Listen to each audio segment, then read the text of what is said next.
வரலட்சுமி பூஜை அன்று வீட்டுக்கு வரும் சுமங்கலி பெண்களுக்கு தாம்பலம் கொடுப்பதனால் வருகின்ற நன்மைகள், தாம்பலம் கொடுக்கறவங்களுக்கும் அதை வாங்குறவங்களுக்கும் அதனுடைய பலன்கள் என்னன்றதை பார்க்க போறோம். தாம்பலம்னாலே முதல்ல இடம்பெறுவது வெற்றிலை பாக்கு. முப்பெரு தேவியரும் வாசம் செய்யறாங்க. வெற்றிலை பாக்கு கொடுப்பதனால் மகாலட்சுமி தாயருடைய அருள் பரிபூர்ணமாக கிடைக்கும். மஞ்சள், குங்குமம், தாலி கயிறு தருவதனால் தீர்க்க சுமங்கலி பாக்கியம் கிடைக்கும்.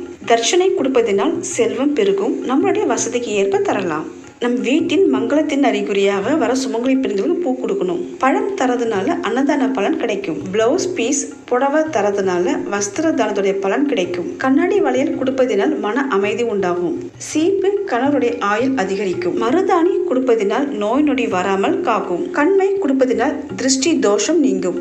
கண்ணாடி கணவருடைய ஆரோக்கியம் காக்கப்படும். உரிக்காத மட்டை தேங்காய் தருவதனால் பாவம் நீங்கும். கீழே இருக்கிற பிளேட்டோட சேர்த்த மொத்தம் 15 பொருட்கள். ஒவ்வொருத்தருடைய விருப்பத்துக்கு ஏற்ப கூடவா குறைச்சி